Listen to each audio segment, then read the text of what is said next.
Recording? Alright.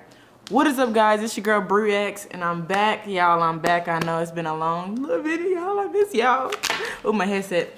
I miss y'all. I know it's been a long time, y'all, but I'm back. And I'm getting back to these reaction videos because I look back at my channel and I'm like, dang, I'm at 4,000 subscribers and I just gave up like that. I can't give up on y'all. But yeah, y'all miss me? I know. I'm to be missed.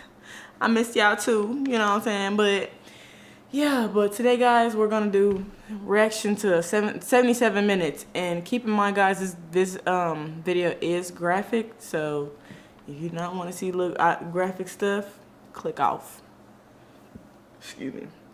But original video will be down in the description down below. If you are new to the channel, please hit that subscribe button. Everybody, I need y'all to hit that like button because I will. Nah, I ain't gonna do it like that. I ain't gonna do it like that. Hit that like button. Comment more videos you guys like see down in the channel down below. Let me know if how y'all like the background. Is the camera quality clear to y'all? Like, let me know. Give me some pointers. And like I said, comment more videos you guys like to see me react to because I need ideas and stuff. I'm no longer gonna be reacting to music videos anymore because I was getting copyrighted. So if I eventually want to get monetized on YouTube, it wouldn't work because obviously I get copyrighted for the music. Or just let me know how to not get copyrighted for doing music on YouTube, reacting to music on YouTube. But anyways, I'm gonna break this video up into 2 videos because this YouTube video is 25 minutes. So I'm not gonna be sitting here for 25 minutes. You know what I'm saying? Just staring at this screen. So I'm gonna break it down. But yeah, y'all, let's get into the video. I think the camera looks really, really good. I got nice, you know, scenery in the back, and then the quality is really good because I got natural light. So yeah, let's get into it. On July 18th, 1984, in San Ysidro, California, a 41-year-old man, James Huberty, stormed into a popular fast food restaurant, opening fire on 45 innocent men, women, and children. This incident, which lasted over... Y'all, he said, wait, it said what? Is the subtitle? I'm gonna put the subtitle on. Open fire on how many women and children and men? Let me go back. I was listening. Innocent men, women, and children. 45 innocent men and women and children. This incident, which lasted over an hour, is now known. Where was the police at? Because how y'all didn't get there and talking about lasted over an hour? As the San Man, McDonald's massacre. That's sad. Today, So it happened in California, guys. Circumstances surrounding that tragic day and explore its lasting impact on the community. As of the upload of this video, the San Ysidro McDonald's massacre stands as the 8th deadliest mass shooting by a lone gunman. The 8th deadliest mass shooting by a lone gunman in the U.S. history. That is insane. And in today's world, y'all, it's just really, really crazy. So nowadays, I feel like it's a lot of people shooting up schools and bringing guns to school. Like, it's like not safe for your children to be in school nowadays. I'd be scared to put my child in any school, including daycare, because, man, people are crazy, y'all. U.S. history. Keep y'all kids safe. The deadliest mass shooting in California's history. Hello and welcome back to DTHL.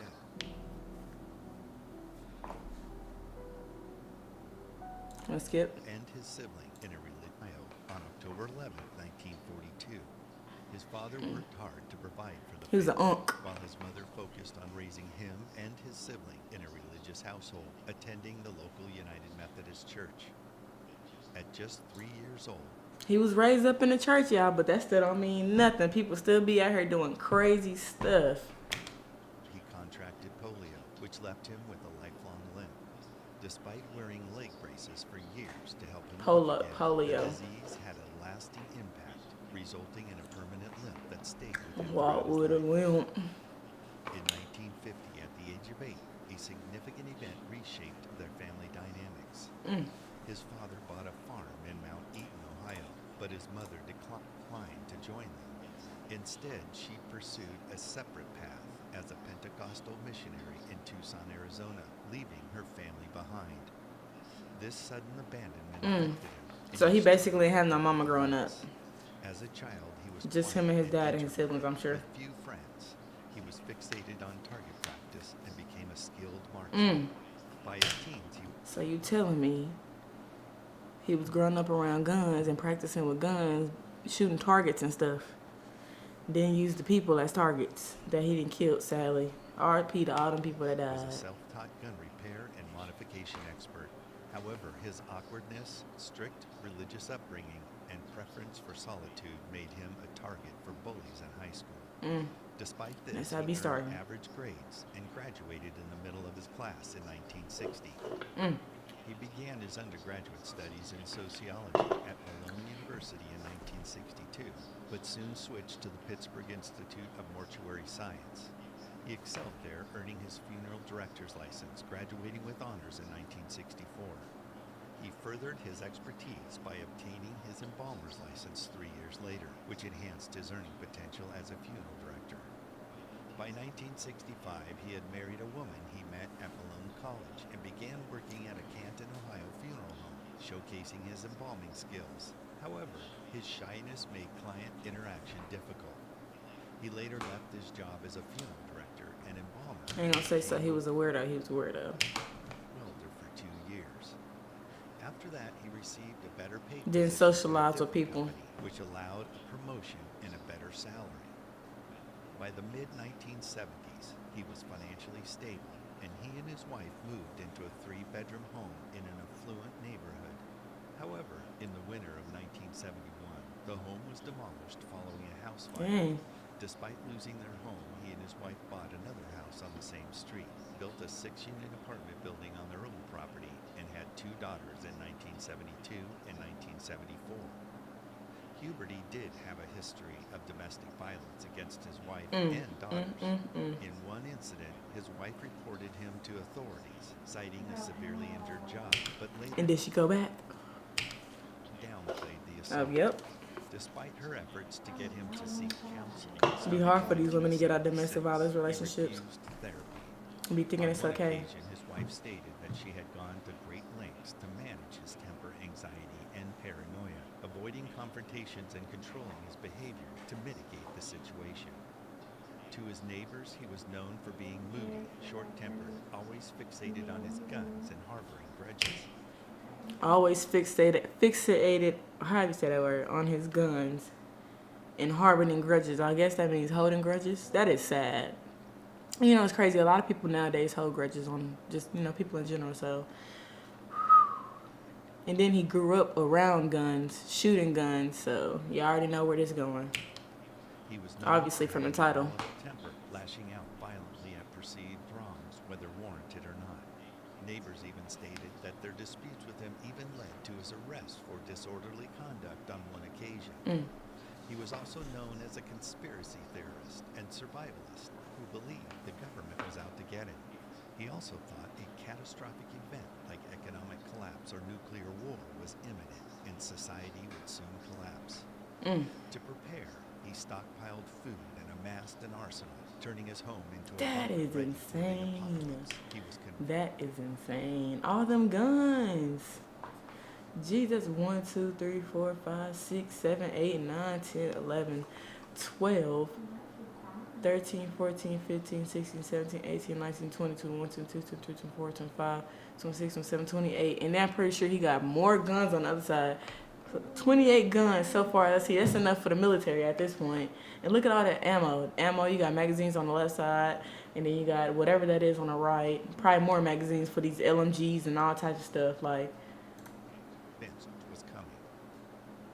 In that's November insane. 1982, his life took a devastating turn when he lost his good-paying welding job. The financial strain was crippling, and he felt like a failure as a provider for his family. A coworker stated that he told him that if he couldn't take care of his family, he'd take everyone down with him. If he couldn't take care of his family, he'd take everyone down. He taking everybody down with him. That is insane. As his unemployment dragged on, Because you're sad, you take innocent people down with you. And even threatened to fatally harm himself, but his wife persuaded him otherwise. He was able to find a temporary job, only to have the plant where he was working shut down 5 weeks later.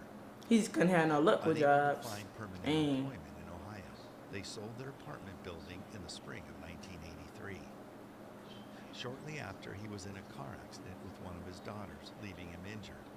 The physical pain and emotional turmoil took a toll on him, exacerbating his chronic neck pain and triggering worsening tremors in his hands and arms. By the summer of 1983, Huberty decided the family would be better off financially by moving to Mexico, hoping the money from selling their apartment building and home would last longer there than in the United States. However, they only received 25% of their home's mortgage value. By the winter of 1983, he had moved his family to Tijuana, Mexico, leaving most of their belongings in storage, but bringing his gun collection, ammunition, Of and course. survival supplies. However, I guess is that how it was back in the day? You get to just cross the border and bring all them weapons without them flagging you or thinking you're cuckoo for Cocoa Puffs? Like, failed to find work and regretted the move. Within 3 months, they returned to the U.S., settling in San Ysidro, a less affluent area of San Diego, next to the U.S.-Mexico border. In San Ysidro, the family rented an apartment while he job hunted.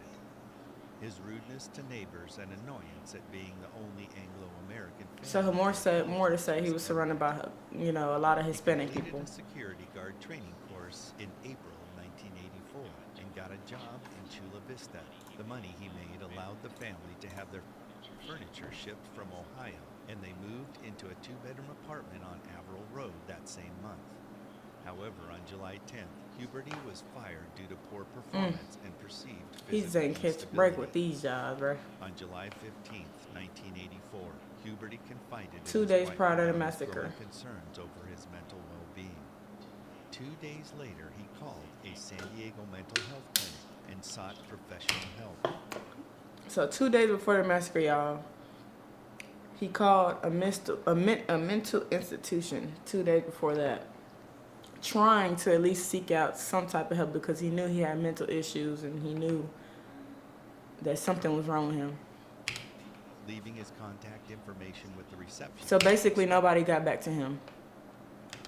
A prompt callback. He didn't get a call back. However, his anticipation soon turned to anger as he waited anxiously by the phone for hours, only to finally storm out of the house in frustration.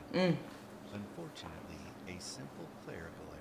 The receptionist had misspelled his name as Schuberty instead of Huberty, would significantly delay his chances of receiving help. Could have got help, but the receptionist that misspelled, it was a typo with his name, so.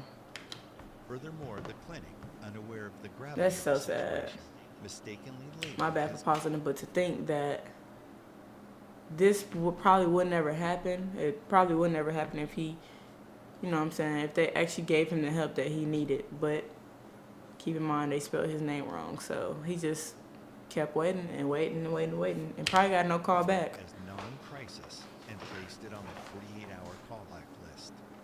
About an hour later, he returned home in a good mood and ate dinner with his family. After dinner, the family rode their bikes to a nearby park. Later that night, Huberty and his wife watched a movie together and went to bed. On the morning of the massacre, Wednesday, July 18th, 1984, the family left their home on a trip to the San Diego Zoo. As they strolled through the exhibits, Huberty's mood suddenly darkened. He confided in his wife, expressing a sense of hopelessness, as if he felt his life was already over. Wait, let me go back. What they say? Let me go back. Yeah, sorry. To the San Diego Zoo. As they strolled through the exhibits, Huberty's mood suddenly darkened. He confided in his wife, expressing a sense of hopelessness, as if he felt his life was already over. Still simmering from the previous day's disappointment, he bitterly remarked, "Society had their chance." Oh my God, y'all, did y'all just hear that? So, because his life wasn't going so well, from him losing his job to him moving, and then moving to, California, he basically took his anger and all what he felt out on the people that he killed. He wanted to just get his get back, I guess that's what you would call it. Implying that the mental health clinic's neglect had sealed his And the mental health was his last straw, He was trying to get the help he needed, but On their way home typo from with the his San name. Diego Zoo, the family stopped for lunch at a nearby McDonald's in the Claremont neighborhood and returned to their home. Shortly after returning home, Huberty These and pictures his be wife, creepy. wearing a Y'all don't be blue feeling t-shirt, that when y'all looking at these people pictures back in the day, be while looking his scary. wife was relaxing on the bed. He leaned kiss you goodbye. Not realizing the intent of his statement, she kissed him. She asked where he was going, since she planned to make dinner soon. He calmly responded, going hunting. Hunting for humans. Going hunting, but going hunting for humans. And in that moment, if I was her, girl, you better take all them guns like that. Girl, call the police. Go call the police. That doesn't raise your eyebrow, you know what I'm saying? Raise an eye like, dang, okay. Because if it was me, I'd be like, okay, that don't sound right. Give me all these guns. Give me all that. We call the police. That is insane. With a rifle That's a red slung flag. over his shoulder, a box of ammo, and a mysterious bundle wrapped in a checked Wait, bag. did he just say that he showed her the ammo and the gun wrapped up? I want to kiss Oh you my God, let me goodbye. go back, y'all. Not realizing the intent of his statement, she kissed him. She asked where he was going, since she planned to make Hunting dinner for soon. people. He calmly responded, going hunting. Hunting for humans. With a rifle slung over his shoulder, a box of ammo. She knew what he was finna go do before he actually did it. Had the gun on his shoulder with the ammo, so maybe, I don't know. She probably didn't believe, I don't know. He glanced at his eldest daughter. That's as he crazy. walked out the front door. His last words to his daughter were, "Goodbye, I won't be back." And he was so for real. He walked to the family's black Mercury Marquis sedan, loaded up his gear in the trunk, and drove away. Witnesses reported seeing Huberty driving down San Ysidro Boulevard towards the Big Bear Market and then turning towards the U.S. Post Office, his intentions seemingly uncertain. However, at 3:56 p.m., he entered the parking lot of the San Ysidro McDonald's restaurant, only blocks from his apartment, where his rage and anger reached a boiling point. Unaware of the horror that was about to unfold, 45 innocent customers sat enjoying their meals inside the McDonald's restaurant. That was a big ass McDonald's. 45 people? Shit. Huberty's vehicle contained I can't even imagine all them people being up in that a McDonald's. 9mm Browning pistol, a 9mm Uzi carbine, So he took a shotgun, a Uzi, which is like an SMG, you know what I'm saying? If you guys, you know, and then a pistol. That's the weapons that he took inside of McDonald's. a 12-gauge Winchester shotgun, and an arsenal of ammunition. And a stuffed whole into bunch of a ammo bag.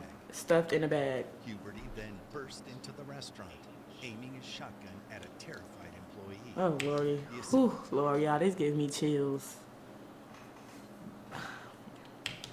Assistant manager warned, "Hey, that guy's gonna shoot you." But his words were met with silence. The gun misfired, and as the manager approached, thinking it was a joke, He Huberty got shot. fired his shotgun into the ceiling, then switched to his Uzi and fatally shot the manager. Damn. I can only imagine, y'all. Put yourself in their shoes. Like, imagine how they felt in that moment. All of them people. What did they say? 44, 45 people in that McDonald's.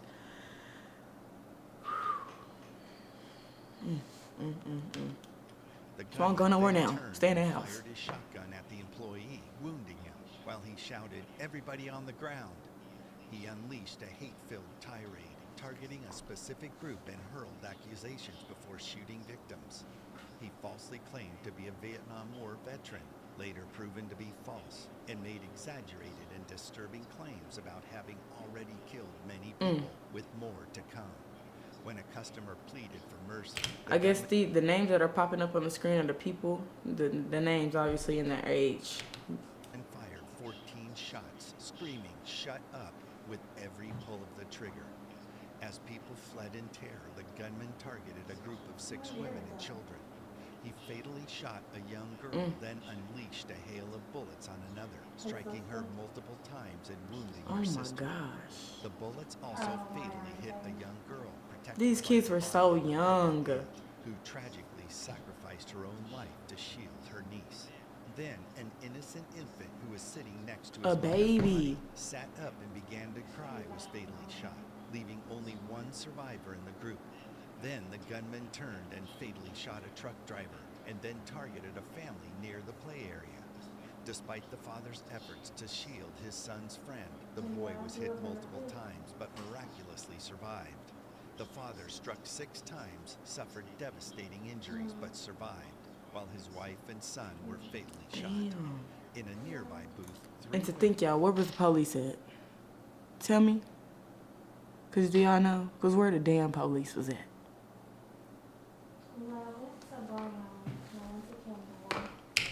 And sought refuge with the youngest shielded by her two friends. Despite their bravery, one friend was critically wounded and the other Everybody just in here getting shot. succumbing to her injuries the next day. A banker nearby was also fatally shot.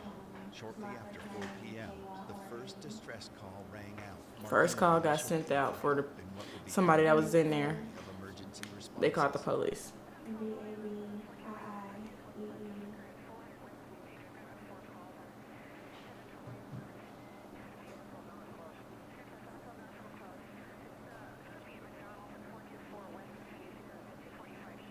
However, the dispatcher mistakenly directed responders to the wrong McDonald's, 2 miles from the San Ysidro Boulevard McDonald's restaurant.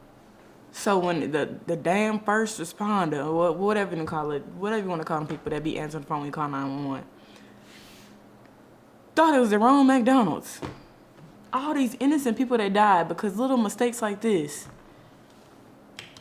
Laying a crucial lockdown and leaving civilians Delaying the whole from the police coming. Only those at People the in here just scene getting shot. alert others of the danger. A young woman and her daughter narrowly escaped by reversing her car and crashing into a fence after catching a glimpse of the gunman at the drive-through window. At 4:05 p.m., 9 minutes after the gunman had arrived, a family pulled into the McDonald's parking lot unaware of the danger. The gunman, mistaken for a repairman, critically shot and injured the mother and infant, leaving the father wounded critically as well, with life-threatening injuries. Despite their injuries, the family managed to escape. The mother handed their crying baby to her husband, who passed the infant to a young woman.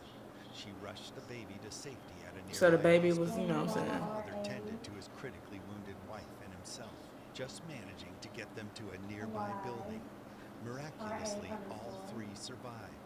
Other critically wounded victims tried to stem their bleeding with napkins, often in vain. 3 friends on BMX bikes then arrived at the west parking lot and hesitated as a bystander yelled something unintelligible from across the street. But before they could react, the gunman opened fire with his shotgun and Uzi, striking all 3 boys. One boy survived despite multiple wounds, but his friends were fatally shot. Next, the gunman turned towards an elderly couple entering the restaurant, fatally Shooting them the too. woman and critically wounding her husband. Any and everybody that was around that McDonald's building, surrounding, coming inside, even outside that he was shooting. Witness described how the grief-stricken man cradled his wife's body, cursing at the But y'all, this is ridiculous. This is crazy. If he would have got the help he needed, none of that probably would have happened, I'm sure. And if the police, the lady on the phone when you call 911, I forgot the name of it, you know what I'm saying? But she gave them the wrong address, or that was the wrong McDonald's. 44 people injured and dead, y'all, because one man can't get through life without having to take everybody down with him. That is so sad. Yeah, but I'm going to put this video into 2 parts because this video is 25 minutes long. So this will be the first one, then I got another one coming soon. Excuse me, y'all, but original link will be down in the description down below so you guys can check it out for yourselves. Be sure, you know what I'm saying, you comment, you like, comment, and subscribe. Comment new videos you guys would like to see on the channel. Leave a like, subscribe, like I said, because I will. Let me round it up. Don't piss me off. Hit that subscribe button because I know you watching. I know you watching. Hit it. What are you doing? You still watching? Oh, okay. You better did it. All right. Give me a high five. Tight shit. But yeah, y'all. I miss y'all. I miss doing the reaction videos. I know I'm going to get back to it. I promise y'all. And I'm going to stay consistent. I'm really going to stay consistent. And also, guys, follow me down on my social medias down below. And subscribe to my other YouTube channels that I have. Like I said, I'm going to be consistent with this. I'm going to upload 5 videos. I'm gonna upload basically Monday through Sunday. Yeah, Monday through Sunday. So it's gonna be a video for you guys every single day. It's gonna be 1 video a day. And like I said in the beginning, I'm not doing any more music videos, at least right now, until I figure out how to not get copyrighted on YouTube videos dealing with music. Cause y'all, I ain't getting paid for that. I love doing YouTube, and it ain't about the money, but obviously everybody do YouTube to also get some little change or whatever they can get out of it. So yeah, and I wanna blow up off of this. So yeah, hit that subscribe button, and I'm gonna catch y'all next video. Peace.